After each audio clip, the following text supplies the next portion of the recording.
بسم اللہ الرحمن الرحیم۔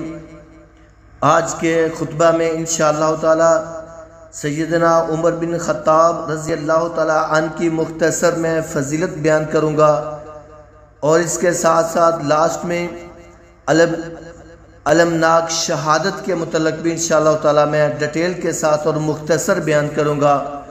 تو محترم بھائیو، سیدنا عمر بن خطاب رضی اللہ تعالی عنہ یہ نبی صلی اللہ علیہ وسلم کے ساتھی، نبی صلی اللہ علیہ وسلم کے ساتھ سب سے زیادہ وقت گزارنے والے، اور نبی صلی اللہ علیہ وسلم کی زبان اسلام کو قوت بخشنے کے لیے نبی مکرم صلی اللہ علیہ وآلہ وسلم نے حضرت عمر رضی اللہ تعالیٰ عنہ کے بارے میں دعائیں کی، اور یہ وہی عمر ہیں کہ جن کو نبی مکرم صلی اللہ علیہ وسلم نے فرمایا تھا اگر میرے بعد کوئی نبی ہوتا تو وہ، اور یہ وہ عمر کہ ایک طرف فتوحات اور نظام حکومت میں مساوات، عدل و انصاف، مذہبی رواداری اپنی انتہا پر، اور دوسری طرف روحانیت، زہد و ورع، تقوی اور بصیرت بھی اپنے پورے کمال پر نظر آئی۔ تاریخ میں اس حوالے سے سیدنا عمر رضی اللہ تعالیٰ عنہ کا کوئی ثانی نہیں نظر آیا۔ عدل و انصاف کی بات ہو تو آپ رضی اللہ تعالیٰ عنہ اپنے عملی کردار کی وجہ سے منفرد و ممتاز نظر آئے۔ آپ خلافت راشدہ کے دوسرے تاجدار، اسلامی تاریخ کی اولو العزم عبقری شخصیت، خسر رسول صلی اللہ علیہ وسلم رسالت کے انتہائی قریبی رفیق ہیں۔ سیدنا عمر رضی اللہ تعالیٰ عنہ کی انہی جمیع صفات کی وجہ سے ان کی عظمت کو اپنے ہی نہیں بیگانے بھی تسلیم کرتے تھے۔ وہ نبی نہیں تھے، مگر اللہ نے ان کی زبان حق پر وہ مضامین جاری کر دیے جو وحی کا حصہ بن گئے۔ قبول اسلام کے بعد وہ اسلام اور پیغمبر اسلام کے شیدائی بن گئے۔ وہ عموماً رسول اللہ صلی اللہ علیہ وسلم کے ساتھ رہتے تھے، آپ کے مشیر خاص بن گئے۔ تادم حیات اسلام اور اہل اسلام کے لیے اپنی زندگی کو وقف کر دیا۔ تو محترم بھائیو، چونکہ 26 ذی الحجہ آپ کی شہادت کا دن ہے، اس مناسبت سے اس کے خطبہ میں سیدنا عمر رضی اللہ تعالیٰ عنہ کے فضائل، امتیازات اور شہادت کا بھی میں تذکرہ کروں گا۔ تو محترم بھائیو، اس کی شہادت کے بارے میں کچھ اختلافات ہے۔ 26 بھی کہا جاتا ہے اور 1 محرم بھی کہا جاتا ہے۔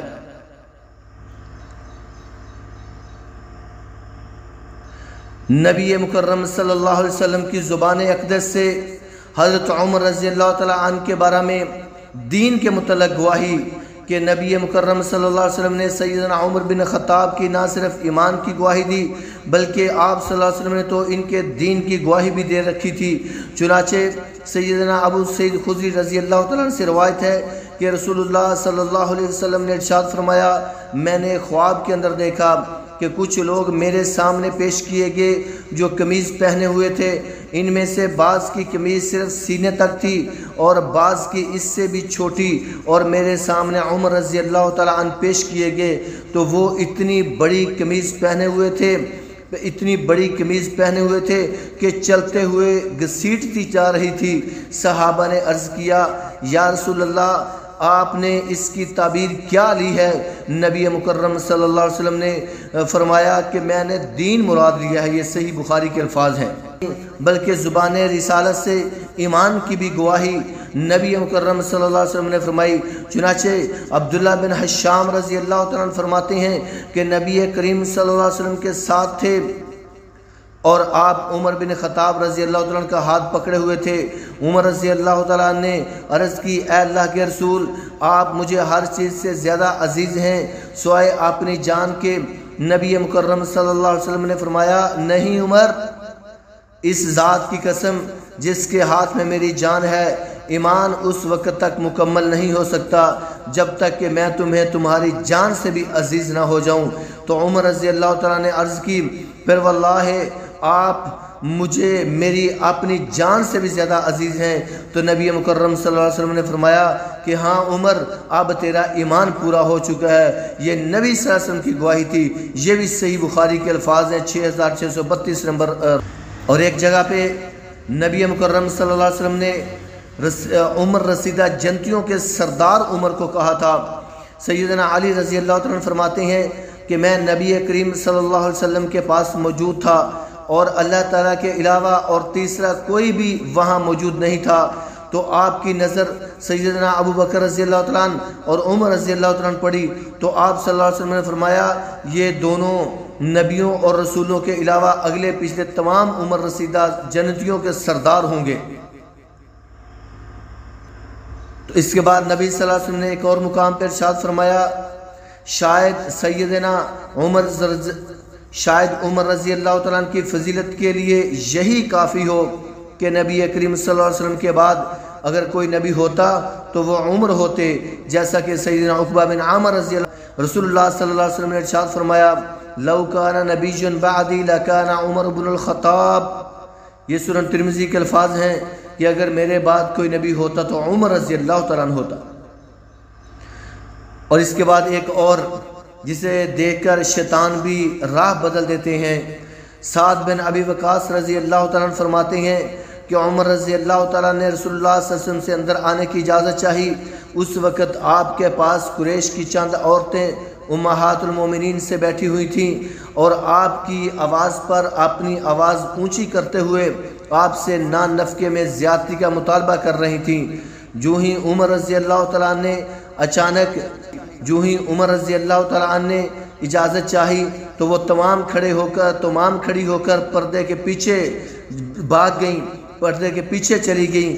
آخر آپ صلی اللہ علیہ وسلم نے اجازت دی اور وہ عمر رضی اللہ تعالیٰ داخل ہو گئے تو آپ صلی اللہ علیہ وسلم اس وقت مسکرا رہے تھے۔ عمر رضی اللہ تعالیٰ نے عرض کیا یا رسول اللہ تعالیٰ آپ کو ہمیشہ خوش رکھے۔ آپ صلی اللہ علیہ وسلم نے فرمایا مجھے ان عورتوں پر تعجب ہے جو ابھی میرے پاس بیٹھی ہوئی تھیں لیکن تمہاری آواز سنتے ہی سب پردے کے پیچھے بھاگ گئیں۔ عمر رضی اللہ تعالیٰ نے اس وقت کہا یا رسول اللہ ڈرنا تو انہیں آپ سے چاہیے تھا۔ پھر انہوں نے عورتوں سے کہا اے اپنی جانوں کی دشمنوں تم مجھ سے تو ڈرتی ہو اور نبی کریم صلی اللہ علیہ وسلم سے نہیں ڈرتی۔ عورتوں نے کہا کہ ہاں آپ ٹھیک کہتے ہو، نبی مکرم صلی اللہ علیہ وسلم کے مقابلے میں آپ کہیں زیادہ سخت ہیں۔ اس پر اے ابن خطاب اس ذات کی قسم جس کے ہاتھ میں میری جان ہے، اگر شیطان تمہیں کسی راستے پر چلتا دیکھتا ہے تو اسے چھوڑ کر وہ کسی دوسرے راستے پر چلنا شروع کر دیتا ہے۔ یہ صحیح بخاری کے الفاظ ہیں، 3683 نمبر روایت ہے، جس کی رائے رسول اللہ صلی اللہ علیہ وسلم کے موافق ہو جاتی ہے۔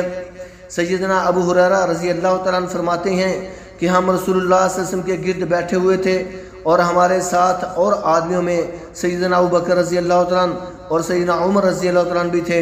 اتنے میں رسول اللہ صلی اللہ علیہ وسلم اٹھے اور باہر تشریف لے گئے۔ پھر آپ صلی اللہ علیہ وسلم نے ہمارے پاس آنے میں دیر لگا دی تو ہم کو ڈر ہوا کہ کہیں دشمن آپ کو اکیلا پا کر مار نہ دیں، تکلیف نہ پہنچائیں۔ ہم گھبرا گئے اور اٹھ کھڑے ہوئے۔ سب سے پہلے میں گھبرایا تو آپ کو ڈھونڈنے کے لیے نکلا اور بنی نجار کے باغ کے پاس پہنچا۔ بنی نجار انصار کے قبیلوں میں سے ایک قبیلہ تھا۔ اس کے چاروں طرف دروازوں کو دیکھتے ہوئے کیونکہ گمان ہوا کہ شاید رسول اللہ صلی اللہ علیہ وسلم اس کے اندر تشریف لے گئے ہوں۔ دروازہ ملا تو نہیں، شاید اس باغ میں دروازہ ہی نہ ہو، یا اگر ہوگا تو سیدنا ابو ہریرہ رضی اللہ تعالیٰ عنہ کو گھبراہٹ میں نظر نہ آیا ہوگا۔ دیکھا کہ باہر کنویں میں سے ایک نالی باغ کے اندر داخل ہو رہی ہے۔ میں لومڑی کی طرح سمٹ کر اس نالی کے اندر گھسا اور رسول اللہ صلی اللہ علیہ وسلم کے پاس پہنچا۔ آپ صلی اللہ علیہ وسلم نے فرمایا ابو ہریرہ کیا آپ ابو ہریرہ ہو؟ میں نے عرض کیا جی ہاں یا رسول اللہ صلی اللہ علیہ وسلم۔ آپ صلی اللہ علیہ وسلم نے ارشاد فرمایا کیا بات ہے؟ میں نے عرض کی کہ یا رسول اللہ آپ ہم لوگوں میں تشریف فرما تھے، پھر آپ باہر چلے آئے اور واپس آنے میں دیر لگائی تو ہم ڈر گئے کہ کہیں دشمن آپ کو ہم سے جدا نہ کر دیں۔ ہم گھبرا گئے اور سب سے پہلے میں گھبرا کر اٹھا اور اس باغ کے پاس آیا۔ دروازہ نہ ملا تو اس طرح سمٹ کر گھس آیا جیسے لومڑی اپنے بدن کو سمٹ کر گھس جاتی ہے، اور سب لوگ میرے پیچھے آئے۔ آپ صلی اللہ علیہ وسلم نے ارشاد فرمایا اچھا آپ لوگوں کو مثلا ایسی میرے ساتھ محبت؟ اور اس کے بعد فرمایا اے ابو ہریرہ، اور مجھے آپ نے جوتے نشانی کے طور پر دیے۔ تاکہ لوگ میری بات کو سچ سمجھیں، اور فرمایا میری یہ دونوں جوتیاں لے جا، اور جو کوئی تجھے اس بات کے پیچھے ملے اور وہ اس بات کی گواہی دیتا ہو کہ اللہ کے سوا کوئی معبود برحق نہیں، اور اس بات سے دل سے یقین کرتا ہو، مطلب کلمہ پڑھتا ہو، تو اس کو یہ سنا کر خوش کر دیں کہ اس کے لیے جنت ہے۔ سیدنا ابو ہریرہ رضی اللہ عنہ کہتے ہیں کہ میں جوتیاں لے کر چلا تو سب سے پہلے میں سیدنا عمر رضی اللہ عنہ سے ملا۔ انہوں نے پوچھا کہ اے ابو ہریرہ یہ جوتیاں کیسی ہیں؟ میں نے کہا کہ رسول اللہ صلی اللہ علیہ وسلم کی جوتیاں ہیں، آپ صلی اللہ علیہ وسلم نے یہ دے کر مجھے بھیجا ہے، میں جس سے ملوں اور وہ لا الہ الا اللہ کی گواہی دیتا ہو دل سے یقین کر کے، تو اس کو جنت کی خوشخبری دے دوں۔ یہ سن کر سیدنا عمر رضی اللہ عنہ نے ایک ہاتھ میری چھاتی کے بیچ میں مارا تو میں سرین کے بل گرا، پھر کہا کہ اے ابو ہریرہ لوٹ جا۔ میں رسول اللہ صلی اللہ علیہ وسلم کے پاس لوٹ کر چلا گیا اور رونے والا ہی تھا کہ میرے ساتھ پیچھے سے سیدنا عمر رضی اللہ عنہ بھی پہنچے۔ رسول اللہ صلی اللہ علیہ وسلم نے فرمایا ما لک یا ابو ہریرہ تھا، اے ابو ہریرہ تجھے کیا ہوا ہے؟ میں نے کہا کہ میں عمر رضی اللہ عنہ سے ملا اور جو پیغام آپ صلی اللہ علیہ وسلم نے مجھے دے کر بھیجا تھا پہنچایا، تو انہوں نے میری چھاتی کے بیچ میں ایسا مارا کہ میں سرین کے بل گر پڑا اور کہا کہ لوٹ جا۔ رسول اللہ صلی اللہ علیہ وسلم نے سیدنا عمر رضی اللہ عنہ سے فرمایا کہ تو نے ایسا کیوں کیا؟ انہوں نے عرض کی کہ یا رسول اللہ آپ پر میرے ماں باپ قربان ہوں۔ ابو ہریرہ رضی اللہ عنہ کو آپ نے اپنی جوتیاں دے کر بھیجا تھا کہ جو شخص ملے اور وہ گواہی دیتا ہو کہ لا الہ الا اللہ کی دل سے یقین رکھ کر تو اسے جنت میں خوشخبری دے دو۔ رسول اللہ صلی اللہ علیہ وسلم نے فرمایا ہاں۔ سیدنا عمر رضی اللہ عنہ نے کہا کہ آپ پر میرے ماں باپ قربان ہوں، ایسا نہ کیجئے کیونکہ میں ڈرتا ہوں کہ لوگ اس پر تکیہ کر بیٹھیں گے، ان کو عمل کرنے دیجئے۔ اللہ نبی صلی اللہ علیہ وسلم نے فرمایا اچھا ان کو عمل کرنے دو۔ تو محترم بھائیو یہ کتنی اچھی باتیں نبی صلی اللہ علیہ وسلم کی جب رائے آتی ہے، جو جہاں پہ حضرت عمر رضی اللہ عنہ کی رائے آتی ہے وہاں پہ نبی صلی اللہ علیہ وسلم کی رائے بھی ہوتی ہے، وہی نبی صلی اللہ علیہ وسلم کی رائے ہوتی ہے۔ لوگ عمر کو اسی وجہ سے کچھ برا بلا بھی کہتے ہیں، نعوذ باللہ من ذالک۔ اور یہاں پہ بس نہیں، اس کے ساتھ ساتھ سیدنا عمر رضی اللہ عنہ کے لیے عبقری ہونے کا اعزاز بھی ہے۔ سیدنا عبداللہ بن عمر رضی اللہ عنہ نے بیان کیا کہ رسول اللہ صلی اللہ علیہ وسلم نے فرمایا میں ایک کنویں پر خواب میں کھڑا اس سے پانی کھینچ رہا تھا کہ میرے پاس ابو بکر اور عمر رضی اللہ تعالیٰ عنہم بھی پہنچ گئے۔ پھر ابو بکر رضی اللہ تعالیٰ عنہ نے ڈول لے لیا اور ایک یا دو ڈول کھینچے، ان کے کھینچنے میں ضعف تھا، کمزور تھے، اور اللہ تعالیٰ نے ان کی مغفرت کرے۔ پھر ابو بکر رضی اللہ تعالیٰ عنہ کے ہاتھ سے ڈول عمر رضی اللہ تعالیٰ نے لے لیا اور ان کے ہاتھ میں پہنچتے ہی وہ ایک بہت بڑے ڈول کی شکل اختیار کر گیا۔ میں نے کوئی ہمت والا اور بہادر انسان نہیں دیکھا جو اتنی حسن تدبیر اور مضبوط قوت کے ساتھ کام کرنے کا عادی ہو۔ چنانچہ انہوں نے اپنا اتنا پانی کھینچا کہ لوگوں نے اونٹوں کے پانی پلانے کی جگہوں کو بھی بھر لیا۔ یہ صحیح بخاری کے الفاظ ہیں۔ تو اس حدیث سے ڈول سے مراد خلافت ہے، اور یہ روایت اس بات کی طرف اشارہ کر رہی ہے کہ رسول اللہ صلی اللہ علیہ وسلم نے پہلے ہی سے پیش گوئی کر دی تھی کہ سیدنا عمر فاروق رضی اللہ تعالیٰ عنہ کا دور خلافت عدل و انصاف پر مبنی ہوگا، آپ بہترین حکمران بن کر ابھریں گے، آپ کے دور خلافت میں خلافت مضبوط ہوگی، اسلام غالب آئے گا اور دشمن مغلوب ہوگا۔ پھر ایسا ہی ہوا، چشم فلک نے دیکھا، دیکھتی آنکھوں اور سنتے کانوں نے اس بات کی تصدیق کی کہ سیدنا عمر رضی اللہ تعالیٰ عنہ نے جب خلافت سنبھالی تو مسلمانوں کو ایک حقیقی خلیفہ ملا جس نے اپنے عدل و انصاف، نیک نیتی اور بلند عزم و حوصلہ سے 22 لاکھ مربع میل پر حکمرانی کی۔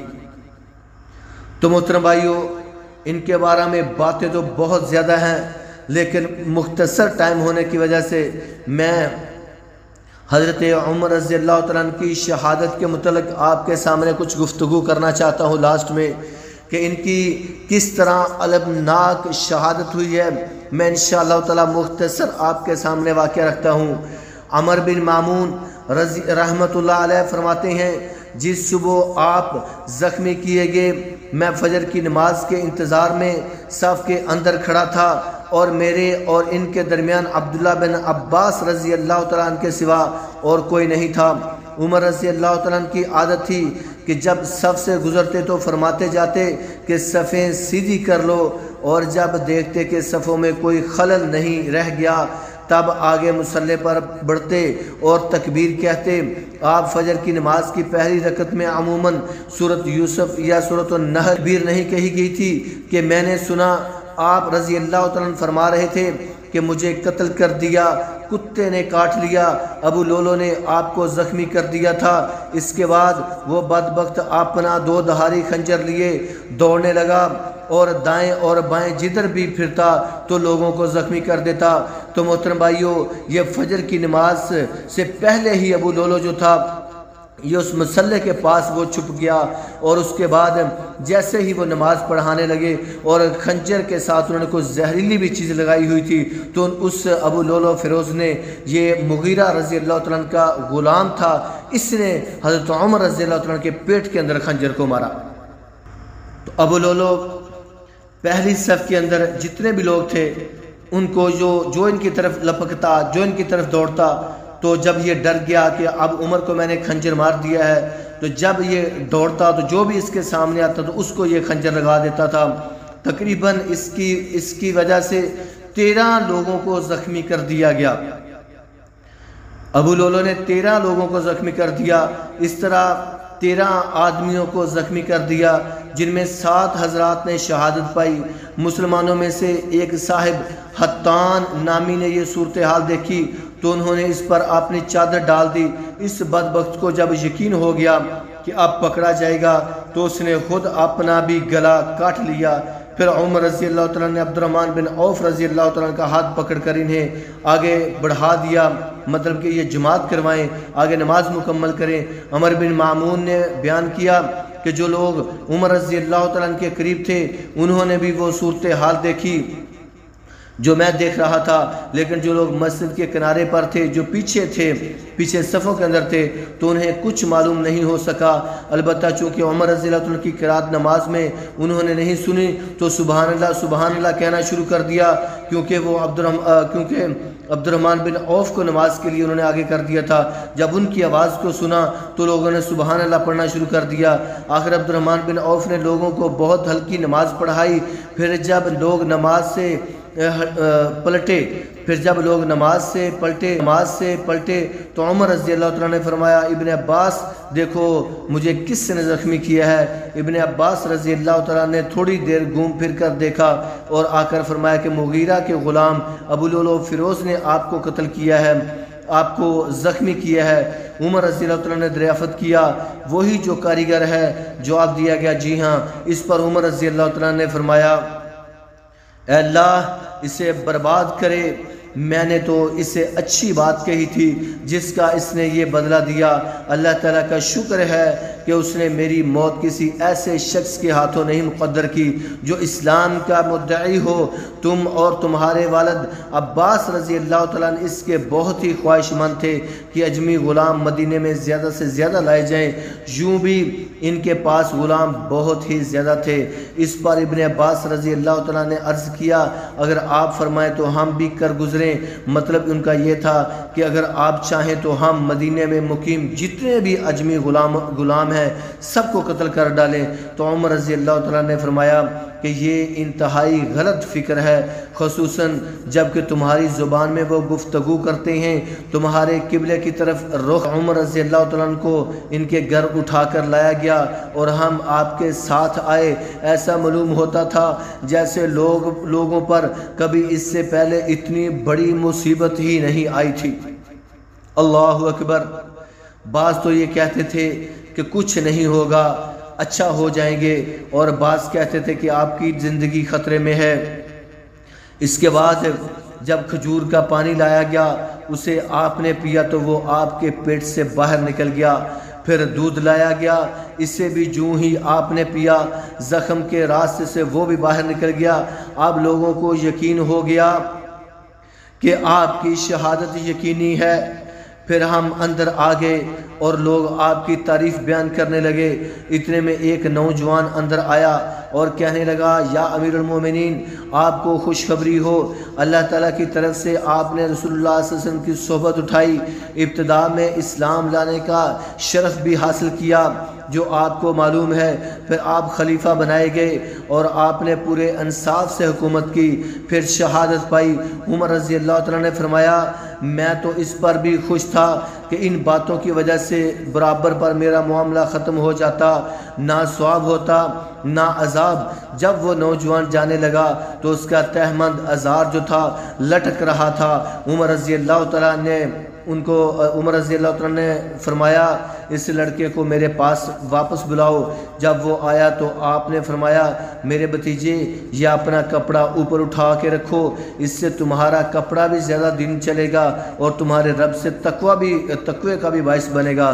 تو محترم بھائیو، ہمیں چلتے پھرتے اٹھتے بیٹھتے صرف نماز کے وقت ہی نہیں اپنے تہبند کو، شلوار کو ٹخنوں سے اوپر رکھنا چاہیے، بلکہ عام وقت میں بھی اپنی شلوار تہبند کو ٹخنوں سے اوپر رکھنا چاہیے۔ اس کے بعد عبداللہ بن عمر رضی اللہ تعالیٰ عنہ، دیکھو مجھ پر کتنا قرض ہے۔ حضرت عمر رضی اللہ تعالیٰ نے فرمایا، جب لوگوں نے آپ پر قرض کا شمار کیا تو تقریباً 46,000 نکلا، 86,000، تو تقریباً 86,000 نکلا۔ عمر رضی اللہ تعالیٰ نے اس پر فرمایا کہ اگر یہ قرض آل عمر کے مال سے ادا ہو سکے تو انہی کے مال سے اس کو ادا کرنا، ورنہ پھر بنی عدی بن کعب سے کہنا، اگر ان کے مال سے بھی ادائیگی نہ ہو سکے تو قریش سے کہنا، ان کے سوا کسی اور سے مدد طلب نہ کرنا اور میری طرف سے اس قرض کو ادا کر دینا۔ تو محترم بھائیو، اس سے یہی پتہ چلتا ہے کہ عمر رضی اللہ تعالیٰ عنہ کتنا کا مال جمع کیا ہوا تھا، ان کے پاس کتنا کا مال تھا۔ آج تو یقین کرو کوئی حکمران آتا ہے 2-3 سال کے لیے آتا ہے، وہ اپنی جائیداد اتنی چھوڑ جاتا ہے، اس کی 2 پشتیں کھاتی رہتی ہیں۔ تو محترم بھائیو، یہ عمر تھا، کتنے بڑے مالک مربع میل کا یہ ایک امیر المومنین بادشاہ مقرر کیا گئے تھے، لیکن ان کے پاس مال دیکھو کتنا تھا کہ اپنے مال سے وہ 86,000 وہ بھی نہ نکال سکے۔ تو بہرحال محترم بھائیو، انسان کو چاہیے کہ قرض معاف نہیں ہے تو قرض سے چھٹکارا کرنا چاہیے جتنی جلد۔ تو انہوں نے اپنے بیٹے کو کہا کہ ام المومنین عائشہ رضی اللہ تعالیٰ عنہ کے یہاں جاؤ اور ان سے عرض کرو کہ عمر نے آپ کی خدمت میں سلام عرض کیا ہے، امیر المومنین میرے نام کے ساتھ نہ کہنا، کیونکہ اب میں مسلمانوں کا امیر نہیں رہا ہوں۔ تو ان سے عرض کرنا کہ عمر بن خطاب رضی اللہ تعالیٰ نے آپ سے اپنے دونوں ساتھیوں کے ساتھ دفن ہونے کی اجازت چاہی ہے۔ عبداللہ بن عمر رضی اللہ تعالیٰ نے عائشہ رضی اللہ تعالیٰ عنہ کی خدمت میں حاضر ہو کر سلام پیش کیا اور اجازت لے کر اندر داخل ہوئے، دیکھا کہ آپ بیٹھی رو رہی ہیں، پھر کہا کہ عمر بن خطاب رضی اللہ تعالیٰ نے آپ کو سلام کیا ہے اور اپنے دونوں ساتھیوں کے ساتھ دفن ہونے کی اجازت چاہی ہے۔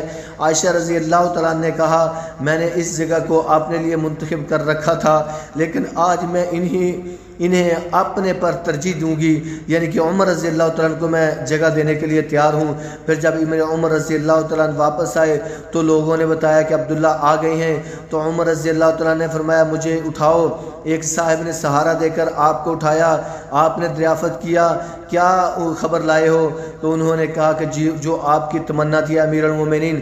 عمر رضی اللہ تعالیٰ نے فرمایا، الحمدللہ، اس سے اہم چیز اب میرے لیے کوئی اور نہیں رہ گئی، لیکن جب میری وفات ہو جائے اور مجھے اٹھا کر دفن کے لیے لے چلو تو پھر میرا سلام ان سے کہنا، مطلب ام المومنین سے عائشہ رضی اللہ تعالیٰ کو پھر میرا سلام کہنا کہ عمر بن خطاب رضی اللہ تعالیٰ نے آپ سے اجازت چاہی ہے، اگر وہ میرے لیے اجازت دے دیں تب تو وہاں دفن کرنا، اور اگر اجازت نہ دے تو مسلمانوں کے قبرستان کے اندر مجھے دفن کر دینا۔ تو راوی بیان کرتے ہیں کہ جب عمر رضی اللہ تعالیٰ کی وفات ہو گئی تو ہم وہاں سے ان کو لے کر عائشہ رضی اللہ تعالیٰ کے حجرے کی طرف آئے۔ عبداللہ بن عمر رضی اللہ تعالیٰ نے سلام پیش کیا اور عرض کیا کہ عمر بن خطاب رضی اللہ تعالیٰ نے اجازت چاہی ہے۔ المومنین عائشہ رضی اللہ تعالیٰ عنہا نے کہا انہیں یہی دفن کیا جائے، چنانچہ وہ وہی دفن ہوئے۔ یہ صحیح بخاری کے اندر 3700 نمبر یہ روایت ہے۔ عمر بن مامون فرماتے ہیں کہ جب عمر بن خطاب رضی اللہ تعالیٰ عنہ پر قاتلانہ حملہ ہوا تو آپ قرآن سے یہ تلاوت فرما رہے تھے۔ سورۃ احزاب کے اندر 38 نمبر آیت ہے وَكَانَ أَمْرُ اللَّهِ قَدَرًا مَقْدُورًا۔ سیدنا عمر رضی اللہ تعالیٰ عنہ کی تاریخ شہادت امام لیث بن سعد فرماتے ہیں کہ سیدنا عمر کو 23 ہجری میں 25 یا 26 ذی الحج کو شہید کیا گیا۔ آپ کی مدت خلافت 10 سال 6 ماہ اور 4 دن تک محیط رہی۔ یہ تاریخ دمشق کے اندر 44 نمبر جلد ہے اور 465 نمبر صفحہ ہے۔ یہ صحیح روایت ہے۔ تو محترم بھائیوں، سیدنا عمر رضی اللہ تعالیٰ کو غسل دے کر کفن دیا گیا اور ان کی نماز جنازہ بھی ادا کی گئی جب کہ وہ شہید تھے۔